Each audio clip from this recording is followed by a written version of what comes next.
Lipton Tea and Lipton Soup present Inner Sanctum Mysteries.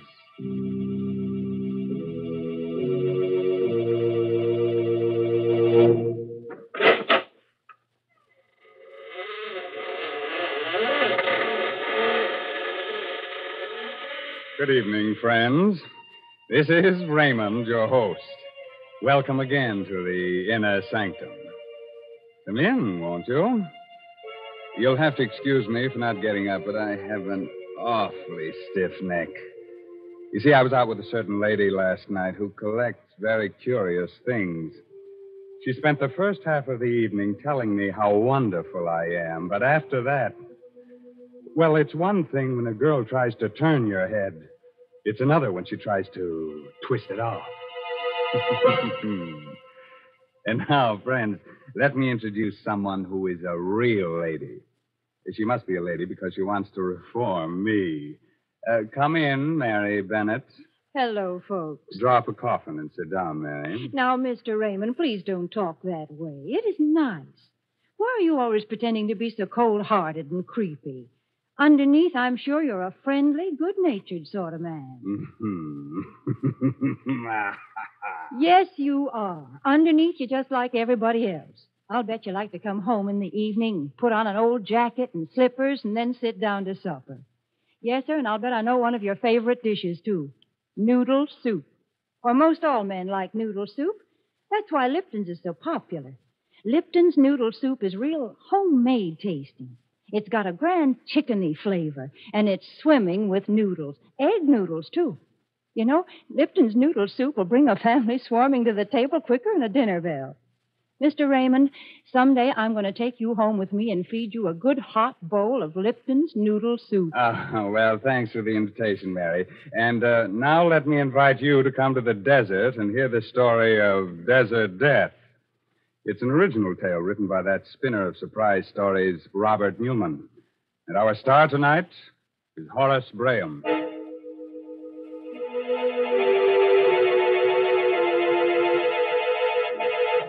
Desert, eerie and mysterious at sundown. The sun sinking slowly in a purple haze. The cactus casting long and weirdly twisting shadows. The hot winds still. Silence over all. Driving fast, a dusty car comes down the narrow desert road. At the wheel is Dan Darrell, a rancher. Next to him is his Indian friend, Toby Priest. Still worrying, Toby? Stop teasing me, Dan. You know I never did worry. I just told you what my people used to think it meant.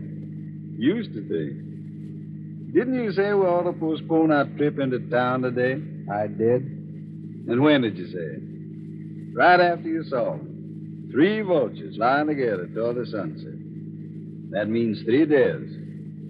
A bad omen for a journey. Hey. Look. I see him. What's a man doing out here in the middle of nowhere on foot? Anything the matter, stranger? Need any help? You're very kind. Our car broke down and, well, we were in a bit of a spot. Didn't know whether anyone would be likely to come along here or not. We? Oh, I didn't see your friends. Well, come in. We're going to Palo Verde. We're glad to take you that far. Well, that's very decent of you. Thanks. Thank you. My name's Darrell, Dan Darrell, and this is Toby Priest. Well, I'm very happy to know you. I'm Richards. This is Brennan and Smith. How do you do? Howdy. You're British, ain't you? Why, yes. Clever of you to spot it. We're on our way out to the coast. One of those hush-hush missions. That's why it's so important we get into town. Oh, sure. Which way'd you come? Medicine Creek or Route 12? Why, Medicine Creek. It sounded more scenic.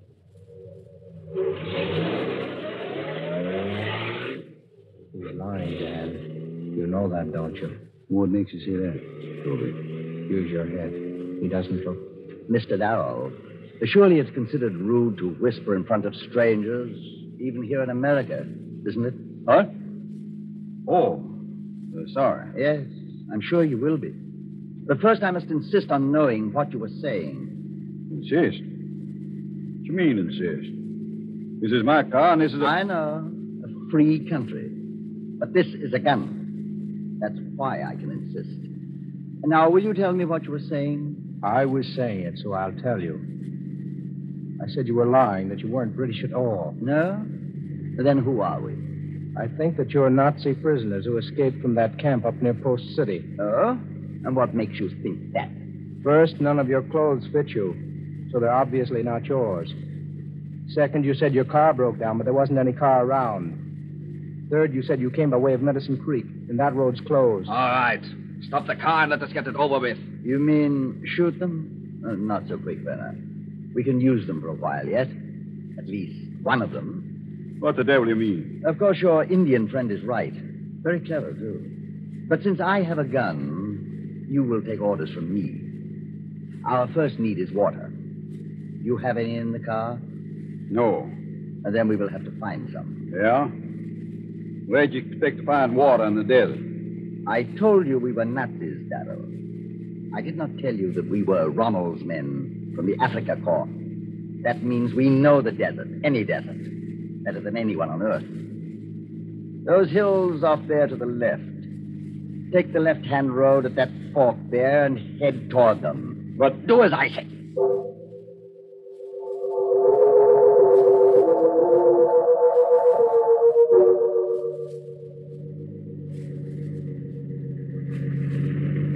How much further you want me to go up this wagon track? Slow up. Isn't that yes, the shack right next to the cliff. Stop. Looks deserted, but there, next to it. Is that not a well? It should be. Brenner, go see if there's any water in it. Jawohl, Herr Colonel. You two come with us. We'll go look at the shack. What is this place? Those terraces up there on the cliff. A pueblo. Cliff dwellings. Centuries ago, my people lived in villages like this. There is water in it, Herr Colonel. Even a bucket to get it up with. Good. Come into the house. Match, Schmidt. From the dust, I'd say no one had been here for a good many years. Prospector's cabin, wasn't it? Probably. That means... there's what I want. Shovel. What the devil do you want that for? Want to dig yourself a grave? Yes, Darrell, exactly. But not for me. Huh? What you mean? Precisely what I said. Sit down. Make yourselves comfortable, and I will explain things to you. I'll stand if you don't mind. Oh, not at all. We Nazis are very objective, analytical people. We decided we needed a car to make our escape in. Now we have one. We also decided we needed someone to drive the car and get us safely across the border. That means we can use one of you. The other one will die. You wouldn't dare. My dear Darrell, outside of the thousands of men we killed in North Africa, who don't count, we killed at least 2 guards in making our escape. Do you really think one more death means anything to us? The only question is, which of you shall die? This one here. He talks too much. Well, that's not quite fair, Brenner. He's just, shall we say, less stoical than the Indian. On the other hand, I think that in the long run, he would probably prove easier to handle, less dangerous. That means that the Indian dies. What? Why, you... Shut up, you! Thank you, Brenner. Schmidt, take the gun, the shovel, and our Indian friend, and watch over him while he digs his grave.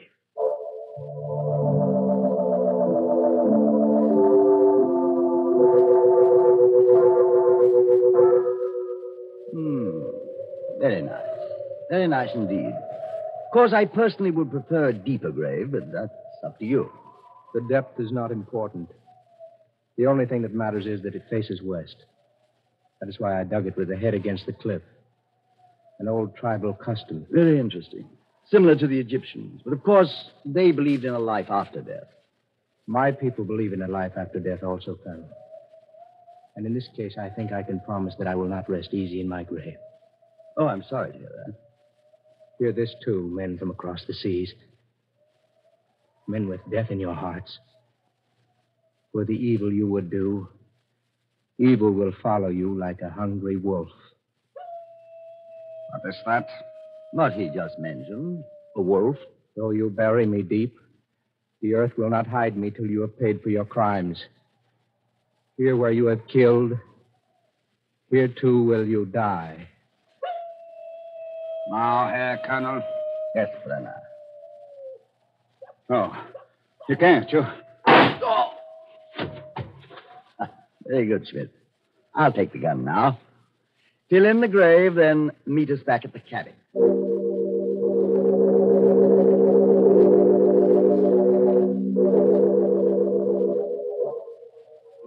What a place. It's worse than Qatar. I wish you'd sit down, Darrell, and stop staring out of the window. You're worried about your friend. I buried him very nicely.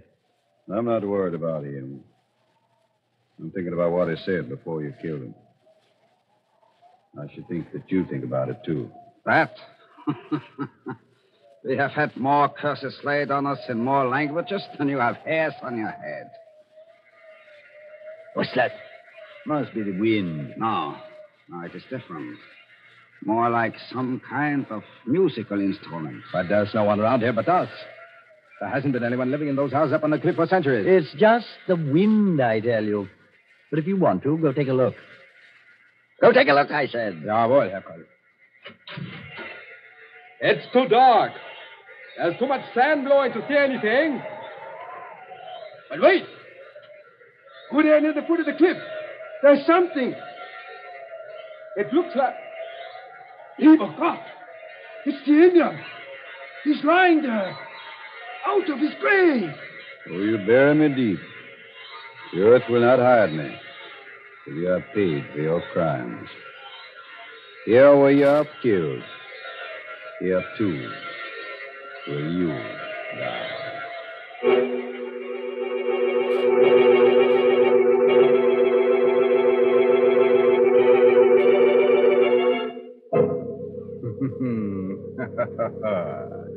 A 100 curses in a dozen different tongues. Perhaps they did mean 3 deaths. If so, who are the others that'll die and who will live? Gosh, Mr. Raymond, this is exciting. What? Oh, Mary Bennett, I've overlooked you in all this desert. Tell me, Mary, whom do you hope will die, huh? Well, I don't like to see anybody killed. But those Nazis sure ought to be clapped in jail. Mm-hmm. And deprived of their Lipton's noodle soup, aren't they? Well, I should say. Lipton's noodle soup is much too good for fellas like them. It belongs to law-abiding folks who've got a right to sit down to a plate of homemade tasting soup.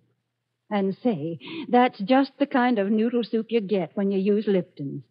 Lipton's is the noodle soup with the old-fashioned flavor, you know, brimming with noodles and blessed with a real chickeny taste. Yes, it takes Lipton's to show how good a noodle soup can be. Now, Mary, don't get so excited. Stay calm. Why don't you go and perch on that tombstone over there while I go on with the story of death in the desert? I'm warning you, if I do go on, you'll be seeing strange sights and hearing strange sounds every time you put out the lights. But it's your funeral. It's just a moment later now.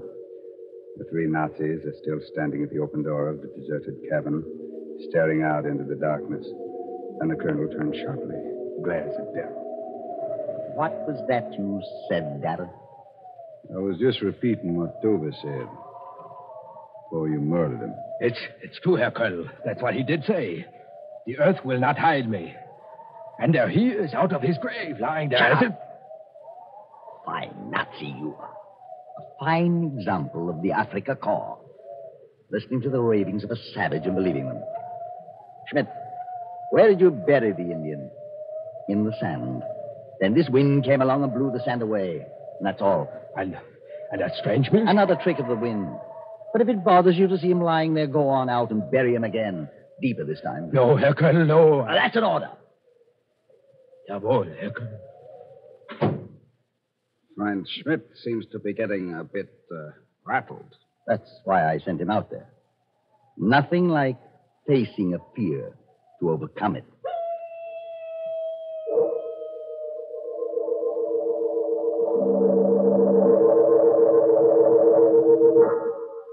Colonel Ulrich, do you not think it is about time that Schmidt came back? He's only been gone about 5 or 10 minutes. I told him to dig the grave deep this time. I know, but I do not see him out there anywhere. Well, how could you expect to when it's so dark and when the sand is blowing like that? Maybe we'd better go out and see what's taking him so long. And you too, Mr. Darrell, if you don't mind. Not at all. Schmidt! Schmidt, where are you? Blasted idiot. Probably wandered off into the desert. Schmidt! Ulrich, look. The Indian. He is still lying there. He never did bury him. That means Schmidt never even got over there. Must have lost his way right after he got outside. Schmidt! I think you can save your breath, Colonel Ulrich. Come on over here. To the well. Huh? What are you talking about? Schmidt. Dead. Well, why are you looking at me like that, Brenner? Exactly as I said. He lost his way in the darkness, the sandstorm, fell down the well. Yeah, I guess that is what must have happened. As for you, Mr. Darrell, since you discovered Schmidt, you shall have the pleasure of burying your friend the Indian again. Jawohl, dear Colonel. I'm sorry. I never did appreciate the American type of humor. Now get busy with that shovel. May I just point out that while it's easy for you to knock me down when my hands are tied, it's not so easy for me to use a shovel. Oh, I intend to untie you. But please remember always that I have a gun, and that Brenner and I have every intention of getting away from here.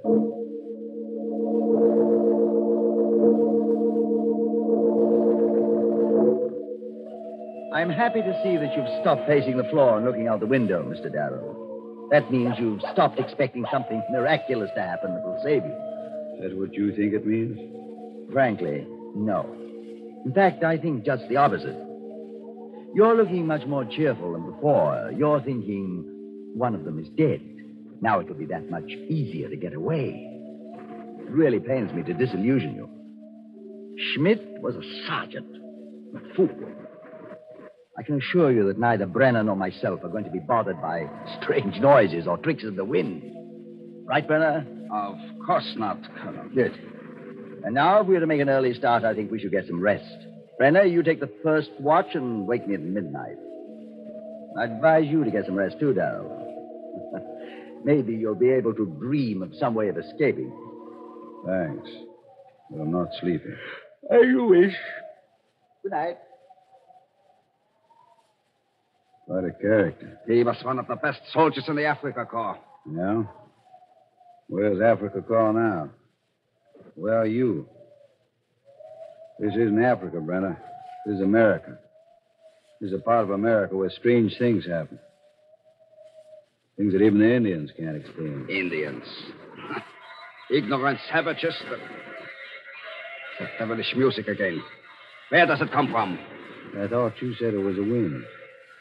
Or was it Ulrich that said that? It must be the wind. It must. Though you bury me deep, the earth will not hide me till you pay for your crimes.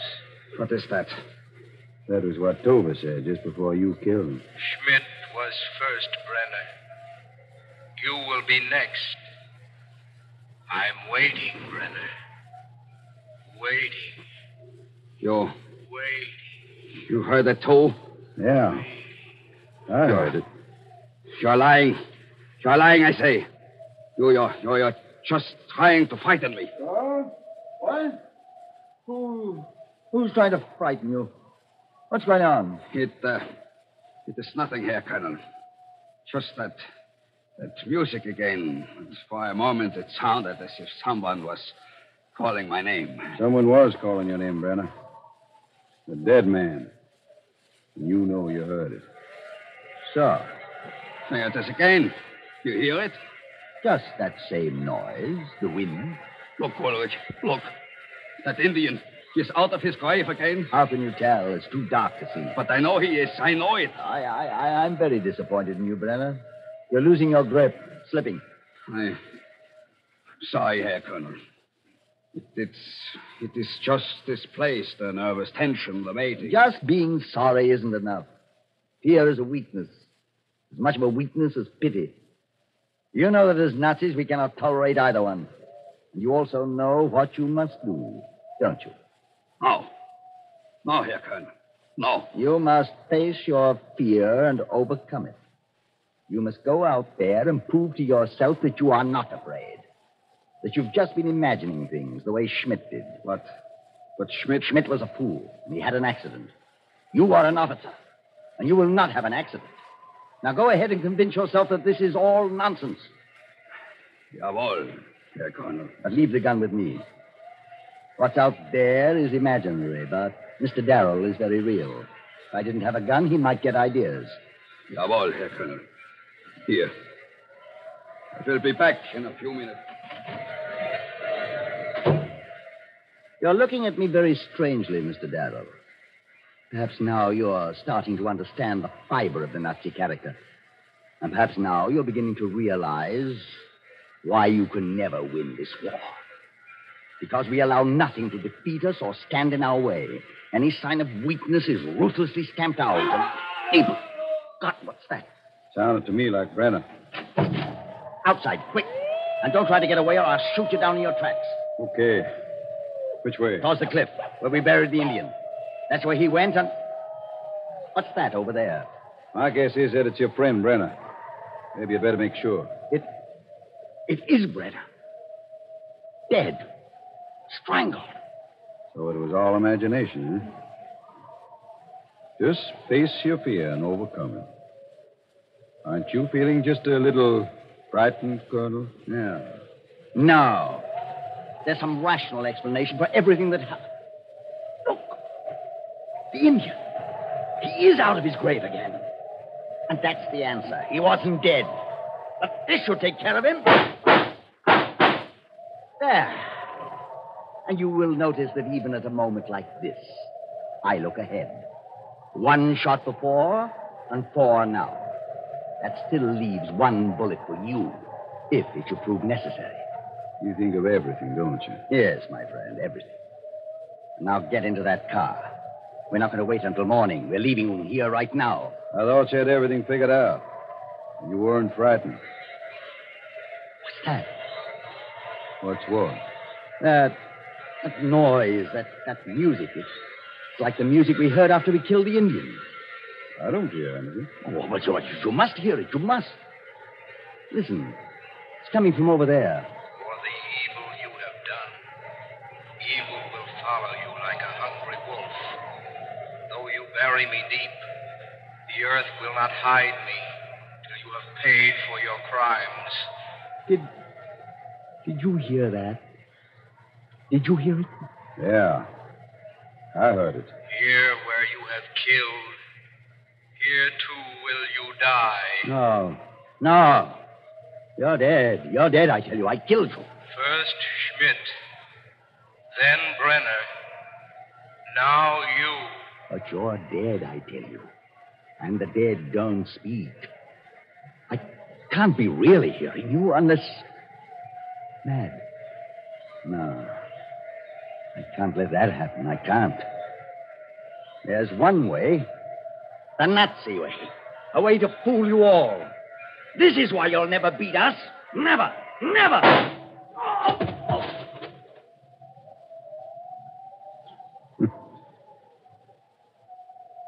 Toby! Toby! Where are you? Over here. Near the foot of the cliff.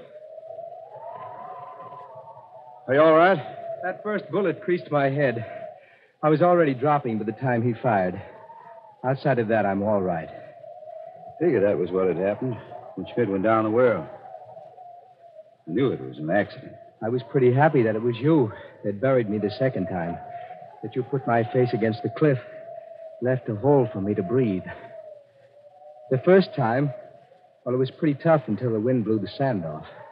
Yeah, What about when he shot you again? That ungodly music. It wasn't me he shot that second time. It was Schmidt. I pulled his body out of the well. I figured that in the dark, no one would be able to tell the difference. As for the music, that's why I dug the grave here. You see these holes here in that cliff? My people drilled them centuries ago. The wind blows through them. Makes weird music. This bottom hole was blocked up, but I opened it while I was digging the grave. Talking of graves, there's 3 of them we should be digging right now. Just one more thing I'd like to ask you, Toby. What's that? What you said this morning. Those 3 buzzards flying together toward the west. Does it really mean 3 deaths? There were 3 deaths. Weren't there, Dan?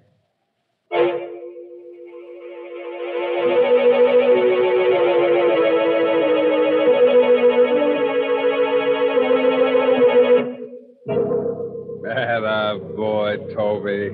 Never give a Nazi an even break. Unless it's in the neck. As for our 3 visiting murderers, they may not like our sense of humor, but they can't complain about our poetic justice. After all, it was in the desert that they got their just deserts.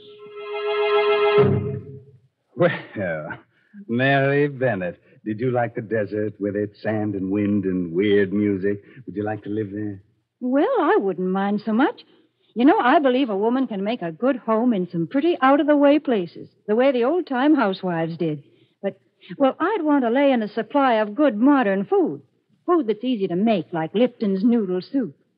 Say, that noodle soup of Lipton's would really put some cheer in the desert, wouldn't it? Yes, of course, Mary, of course. Remind me to take Lipton's with me on my next safari.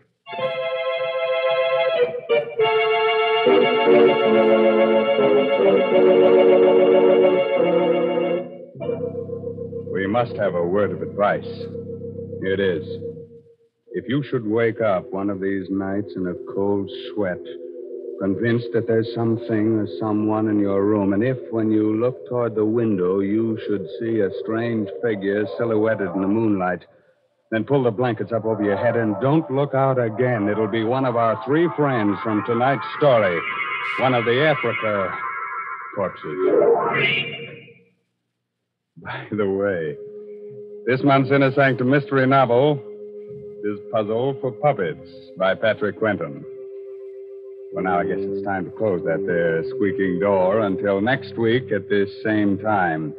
So until next Tuesday night. Good night. Pleasant dreams.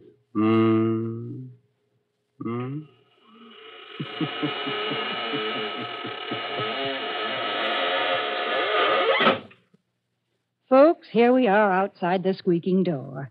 And I guess we're all pretty thirsty after all that talk about deserts.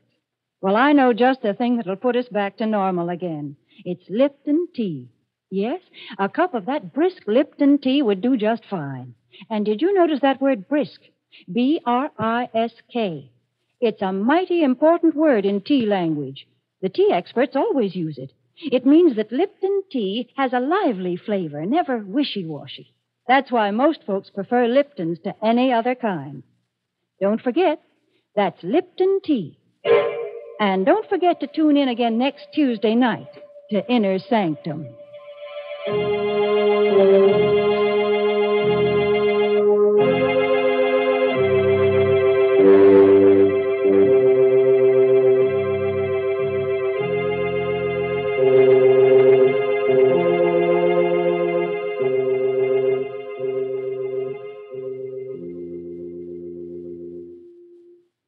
This is CBS, the Columbia Broadcasting System.